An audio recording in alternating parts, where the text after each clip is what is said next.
ഏഷ്യാനെറ്റിൽ സംപ്രേക്ഷണം ചെയ്യുന്ന സീരിയലുകൾ എല്ലാം തന്നെ ഒന്നിനൊന്ന് മികച്ചതായിട്ടാണ് മാറാറുള്ളത്. തുടക്കത്തിൽ ചിലപ്പോൾ പ്രേക്ഷകർക്ക് അധികമൊന്നും ഇഷ്ടപ്പെട്ടില്ല എങ്കിൽ പോലും കഥ മുന്നോട്ട് വരുമ്പോൾ ആ സീരിയൽ എന്തായാലും പ്രിയപ്പെട്ടതായി മാറും എന്നതിൽ ഒട്ടും സംശയമുണ്ടാകാറില്ല. ചന്ദ്രികയിൽ അലിയുന്ന ചന്ദ്രകാന്തം എന്ന സീരിയൽ തുടക്കത്തിൽ പ്രേക്ഷകർ ഏറെ ഇഷ്ടപ്പെട്ട ഒരു സീരിയൽ തന്നെയായിരുന്നു. പിങ്കിയും ഗൗതവും തമ്മിലുള്ള പ്രണയമായിരുന്നു സീരിയലിന്റെ ആദ്യത്തെ തുടക്കം. പിന്നീട് ആ കഥയിലേക്ക് മറ്റേ രണ്ട് കഥാപാത്രങ്ങൾ കൂടി വരുന്നു, അർജുനും നന്ദയും. അതോടെ കഥ മറ്റൊരു വഴിത്തിരിവിലേക്ക് വരുന്നതാണ് നമ്മൾ കണ്ടത്. ഗൗതവും പിങ്കിയും തമ്മിൽ മനസ്സുകൊണ്ട് ഇഷ്ടത്തിലാണെങ്കിലും പിന്നീട് പിങ്കിയും അർജുനും തമ്മിലുള്ള വിവാഹം നടക്കുന്നു. അതേസമയം ഗൗതവും നന്ദയും തമ്മിലുള്ള വിവാഹവും നടക്കുന്നു. നന്ദ ഡോക്ടറാകാൻ പഠിക്കുന്ന കുട്ടിയാണ് ആ സമയത്ത്.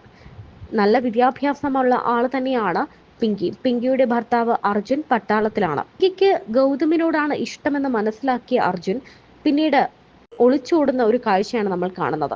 നാളുകൾക്ക് ശേഷമാണ് പിന്നീട് അർജുൻ തിരികെ വരുന്നത്. ഇതിനിടെ ഗൗതവും പിങ്കിയും വിവാഹിതരാകുന്നു. ഇവർ ഒന്നിച്ച് ജീവിതം തുടങ്ങുകയും ചെയ്യുന്നു. ഇങ്ങനെ കഥ മുന്നോട്ട് പൊക്കുകൊണ്ടിരിക്കുകയാണ്. ഒരു നെഗറ്റീവ് കഥാപാത്രമായിട്ടാണ് പിങ്കി ആ സീരിയലിൽ ഇതുവരെയും ഉണ്ടായിരുന്നത്. ഇടയ്ക്ക് വെച്ച് ആ കഥാപാത്രം മാറുകയും ചെയ്തു.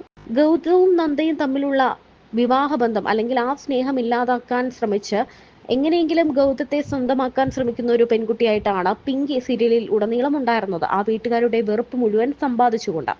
എന്നാൽ ഒരു സമയത്തിന് ശേഷം അർജുൻ മടങ്ങി വരുന്നതും പിങ്കിയും അർജുനുമായി അടുക്കുന്നതും ഇവർ വളരെ സന്തോഷത്തോടെ ജീവിക്കുന്നതും ഒക്കെയാണ് കാണുന്നത്. പിന്നീട് നന്ദ ഗർഭിണിയാകുന്നു. ആ സമയത്ത് അർജുൻ നന്ദയുടെ കാരണത്താൽ അല്ലെങ്കിൽ നന്ദയെ പ്രൊട്ടക്ട് ചെയ്യാൻ പോയ അർജുൻ മരണപ്പെടുന്നു. പിങ്കിയും അർജുനും തമ്മിൽ ഏറ്റവും സ്നേഹത്തിലിരിക്കുന്ന സമയത്താണ് അർജുൻ മരണപ്പെടുന്നത്. അതിനുശേഷം അപ്പോൾ എല്ലാവരും അർജുനെ മരണപ്പെടുത്തരുത് അല്ലെങ്കിൽ അർജുൻ എന്ന കഥാപാത്രത്തെ ഇല്ലാതാക്കരുത് എന്ന് പ്രേക്ഷകർ എല്ലാവരും ആവശ്യപ്പെട്ടു. എന്നാൽ അർജുന്റെ മരണത്തോടെ കഥ വീണ്ടും ട്വിസ്റ്റായി. അതുവരെയും പ്രേക്ഷകർ ഇഷ്ടപ്പെട്ട് നല്ല രീതിക്കാണ് ഇവരുടെ എല്ലാവരുടെയും പ്രണയകഥയ്ക്ക് മുന്നോട്ട് പോയിക്കൊണ്ടിരുന്നത്. എന്നാൽ പെട്ടെന്ന് ആ കഥയ്ക്കൊരു അന്ത്യം വന്നു. അർജുൻ മരണപ്പെട്ടപ്പോൾ പിങ്കി ഒറ്റയ്ക്കാവുകയും കരയുകയും അലറി വിളിക്കുകയും ഒക്കെ ചെയ്തു. ആ ദേഷ്യം മുഴുവൻ അങ്ങനെ പിങ്കിക്ക് നന്ദിയോട് ഉണ്ടായി. പിന്നെയും പിങ്കി ഗൗതത്തെ സ്വന്തമാക്കാൻ നടക്കുന്നതാണ് കാണുന്നത്. ഇതിനിടെ മറ്റു പല സംഭവങ്ങളും ഉണ്ടാകുന്നു. നന്ദയുടെ ഗർഭം അബോർഷൻ ആകുന്നു. അതിനുശേഷം നന്ദയ്ക്ക് ഗർഭിണിയാകാൻ പറ്റാത്ത സിറ്റുവേഷൻ വരുന്നു. ആ സമയത്ത് ഗൗതത്തിന്റെ കുഞ്ഞിനെ സ്വീകരിക്കാൻ പിങ്കി തയ്യാറാകുന്നു. അങ്ങനെ പിങ്കി ഗർഭിണിയാകുന്നു. ആ കുഞ്ഞിനെ നന്ദ വേണമെന്ന് പറയുന്നു. അതിന്റെ പേരിലുള്ള തർക്കങ്ങളൊക്കെയാണ്. അപ്പോഴത്തേക്കും സീരിയൽ ശരിക്കും പറഞ്ഞാൽ പ്രേക്ഷകർക്ക് ബോറടിച്ചു തുടങ്ങി. ഇത് എന്തൊരു കഥയാണ് എന്ന് പ്രേക്ഷകർ ചോദിക്കാൻ തുടങ്ങിയിരുന്നു. പിന്നീട് പെട്ടെന്നൊരു ദിവസം ചില പ്രശ്നങ്ങൾ ഉണ്ടാവുകയും അങ്ങനെ പിങ്കി ആ കുഞ്ഞിനെയും എടുത്തുകൊണ്ട് വീട് വിടുന്നതുമാണ് കാണുന്നത്. അങ്ങനെ പിങ്കിയെ ശരിക്കും പറഞ്ഞാൽ ഗൗതം തന്നെ പൊക്കോളൂ, വീട്ടിൽ നിന്ന് ഇറങ്ങി പൊക്കോളൂ എന്ന ഈ രീതിയിൽ തന്നെ പറഞ്ഞിട്ടാണ് പിങ്കി ആ വീട്ടിൽ നിന്ന് ഇറങ്ങുന്നത്. എന്നാൽ പിങ്കിക്ക് പോകുന്ന വഴിക്ക് പിങ്കി സഞ്ചരിച്ച ബസ് അപകടത്തിൽപ്പെടുന്നു എന്ന വാർത്ത കേൾക്കുന്നുണ്ട്. പിങ്കിയും കുഞ്ഞും മരിച്ചു എന്നാണ് പിന്നീട് അറിയുന്നത്. എന്നാൽ പിന്നെ കുറേ നാളുകൾക്ക് ശേഷമുള്ള വർഷങ്ങൾക്ക് ശേഷം കുട്ടികൾ വലുതായ ഒരു കഥയാണ് ഇപ്പോൾ സീരിയൽ പറയുന്നത്. ആ കഥയിൽ പിങ്കിയും ഗൗതവും ഭാര്യയും ഭർത്താവുമാണ്.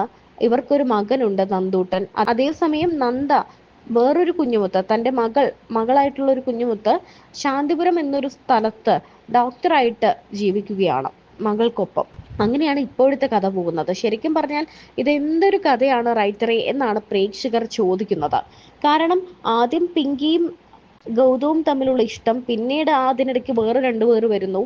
പിങ്കി അർജുനുമായിട്ട് പ്രേമത്തിലാകുന്നു, ഇഷ്ടത്തിലാകുന്നു, ഒന്നിച്ച് ജീവിക്കുന്നു. ആ ജീവിതം അർജുൻ മരിച്ചതോടെ പിങ്കി വീണ്ടും ഗൗതത്തിനടുത്തേക്ക് പോകുന്നു. അതിനുശേഷം പിങ്കി ഗർഭിണിയാകുന്നു. നന്ദ പോയതോടെ ഗൗതം പിങ്കിയുടെ അടുത്തോട്ട് പോകുന്നു. ഇവരൊന്നിച്ച് ജീവിക്കുന്നു. പിങ്കി വേറൊരു സ്ഥലത്ത് മകൾക്കൊപ്പം. ഈ കുട്ടി ആരുടേതാണെന്ന് അറിയില്ല. എന്ന് പറഞ്ഞാൽ നന്ദ ഗർഭിണിയായിരുന്നോ, അല്ലെങ്കിൽ ആ പെൺകുട്ടി ഏതാണ് ആ കുട്ടി? കാരണം ഇവർക്ക് പിങ്കി പ്രസവിച്ചത് ആൺകുട്ടിയാണ്. മറ്റേ കുട്ടി ഏതാണ് എന്നെല്ലാവരും ചോദിക്കുന്നു.